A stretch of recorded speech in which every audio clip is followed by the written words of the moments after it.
ذکر حبیب ہوتا ہے، خود خدا بھی قریب ہوتا ہے، ان کی محفل میں بیٹھنے والا آدمی خوش نصیب ہوتا ہے۔ کیوں؟ کیونکہ اس محفل میں رب کی رحمتوں کا نزول ہوتا ہے، مصطفیٰ کا ذکر ہوتا ہے، مصطفیٰ خود تشریف لاتے ہیں۔ آپ ذرا بتاؤ، یہ جشن غوث الورا ہے، جب میرے نبی تشریف لاتے ہیں تو کیا میرے غوث تشریف نہیں لائیں گے؟ بلا شبہ تشریف لائیں گے۔ جس کو ماننا ہو مانے، جس کو نہ ماننا ہو اپنے دل کا علاج کرائے، اپنے دل کا علاج کرائے۔ جب آپ سوچے، جب دادا کی دعوت ہوتی ہے تو پوتا فری میں آتا ہے، نانا کی دعوت ہوتی ہے، نانا کو بلایا جاتا ہے تو نواسا فری میں آتا ہے۔ بلا شبہ سرکار غوث اعظم کی ذات کو اگر آپ دیکھیں گے، آپ کے نسب کو اگر آپ دیکھیں گے تو آپ کو معلوم ہوگا عبد القادر جیلانی کا نسب وہ نسب ہے جو حسنی اعتبار سے بھی سید ہے، حسینی اعتبار سے بھی سید ہے۔ رسول اللہ سے آپ کا رشتہ دادا کا بھی رشتہ ہے اور نانا کا بھی رشتہ ہے۔ تو جس محفل میں میرے نبی آئیں گے تو میرا غوث ضرور آئے گا، جب دادا آئے گا تو پوتا ضرور آئے گا، جب نانا آئیں گے تو نواسا ضرور آئیں گے۔ تو پتا چلا ایسے محفل میں ہم اور آپ بیٹھے ہیں جہاں میرے مصطفیٰ بھی ہیں، جہاں میرے غوث بھی موجود ہیں۔ اس لیے سلیقے کے ساتھ بیٹھیں اور یا غوث اعظم المدد کا نعرہ لگاتے رہیں۔ یقیناً سرکار غوث اعظم ہر ایک کی حاضری کو دیکھ رہے ہیں اور ضرور قبول فرمائیں گے۔ اب میں آپ کو حقیقت کے آئینے میں دکھاؤں سرکار غوث اعظم کیسے اپنے مریدوں کی سنتے ہیں۔ پیر مہر علی شاہ گولگوی رحمۃ اللہ تعالی علیہ، اللہ کے بہت بڑے پائے کے ولی، جن کا مزار پاک آج پاکستان کے سرزمین پر موجود ہے۔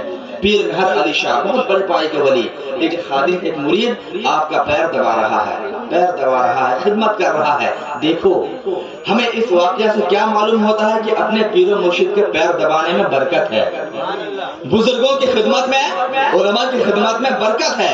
مرید پیر دبا رہا ہے، پیر دبا رہا ہے، عرض کرتا حضور دعا کر دیجئے بغداد پہنچ جاؤں، دعا کر دیجئے بغداد پہنچ جاؤں۔ پیر و مرشد خاموش، پھر پیر دبا رہا ہے، پیر دبا رہا ہے۔ ادب دیکھیے، جب پیر و مرشد خاموش رہیں، ادب کا تقاضا یہ ہے کہ آپ گفتگو نہ کریں، یہ ادب ہے، ادب سیکھو۔ بزرگوں کی بارگاہ میں جاؤ تو ادب سیکھو۔ اگر بزرگان دین علماء کرام آرام فرما ہو، اجازت لے کر اندر جائیں، ورنہ آپ بے ادب قرار پائیں گے۔ کہا گیا ہے با ادب با نصیب، بے ادب بد نصیب، اس لیے نصیب والا بننا ہے تو ادب سیکھو۔ مرید پیر دبا رہا ہے، دوسری بار عرض کرتا ہے حضور دعا فرما دیجئے بغداد جانا چاہتا ہوں۔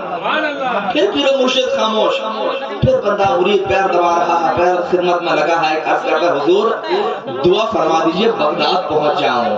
اب پیر و مرشد اٹھ کر بیٹھے، پیر مہر علی شاہ رحمۃ اللہ تعالی علیہ، اللہ کے بہت بڑے پائے کے ولی، اٹھ کر بیٹھے، پوچھتے ہیں کیا کرنے کے لیے جاؤ گے، جانے کا مقصد کیا ہے؟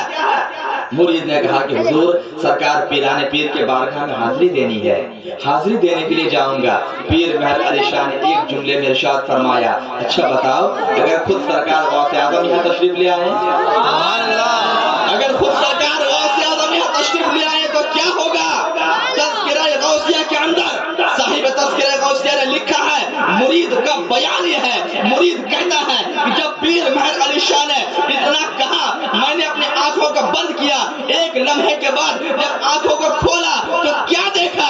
پیران پیر سامنے موجود ہے، روشن زمین سامنے موجود ہے، بغداد جانا بھی نہیں پڑا اور پیران پیر کی زیارت ہو گئی۔ جب سچی محبت ہوتی ہے، اللہ اکبر، یا رسول اللہ، مرحبا مرحبا۔ جب سچی محبت ہوتی ہے اپنے پیر و مرشد سے، سچی عقیدت ہوتی ہے پیر و مرشد سے، تو مرید دنیا کے کسی کونے میں رہے، پیر دنیا کے کسی کونے میں رہے، وہیں سے اپنے مرید کی خبر بھی لیتے ہیں اور مدد بھی فرماتے ہیں۔ اور یہ تو پیران پیر کی بات ہو رہی ہے، یہ پیران پیر کی بات ہو رہی ہے، روشن زمین کی بات ہو رہی ہے۔ سرکار اعلی حضرت رضی اللہ تعالی عنہ سے ایک مرید نے، ایک خادم نے پوچھا کہ حضور